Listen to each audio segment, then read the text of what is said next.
Get ready for the dictation. Start.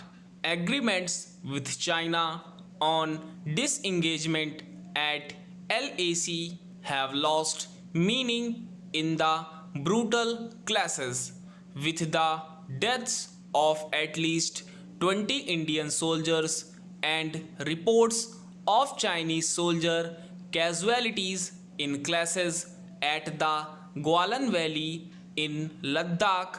India and China have entered uncharted territory on the line of actual control. The first combat deaths since 1975 and the first such in the Golan Valley since the 1962 war. The brutality of the clashes, with severe injuries and deaths incurred despite the fact that no shots were fired, is all also unheard of thus far. The deaths occurred when the two armies had agreed to disengage and de-escalate the month-long standoff, which makes the clashes particularly shocking.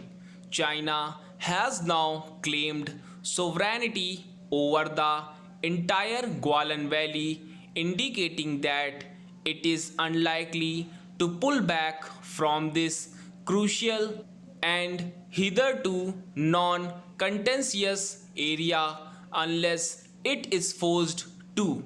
In his talks with External Affairs Minister S. Jaishankar, Chinese Foreign Minister Wang Yi appeared to countenance this new position and even called on India to push those responsible for crossing the LAC, prompting India to accuse China of attempting to alter the LAC with this premeditated and planned action by its forces.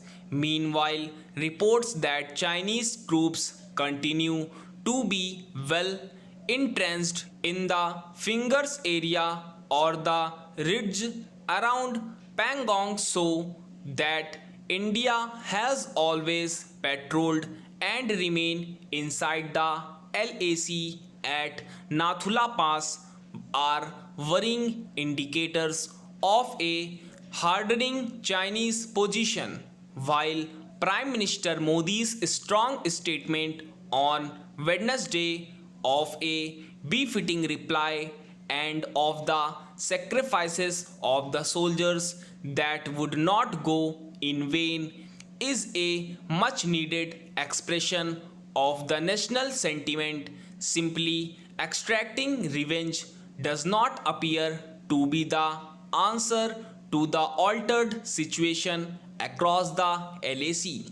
In order to prepare its response appropriately, the first step the government must take is to apprise the nation of exactly what has occurred since late April along the LAC, including incidents in Ladakh and Sikkim. Monday's clashes have put an end to claims that Chinese troops have not entered Indian territory, that troops have disengaged, and that the situation was being de-escalated. The government must conduct a full investigation of the Golan clash and put out clearer details of the lives lost. A true tribute to those soldiers will not only include ensuring accountability from Beijing but also enforcing a full troops withdrawal from all the areas occupied in the last few weeks. Both the MEA and the Chinese Ministry of Foreign Affairs have reaffirmed their commitment to dialogue as a means of restoring peace. Both sides must also acknowledge that the situation is precarious and that the recent days in particular have undone decades of painstakingly negotiated confidence building mechanisms.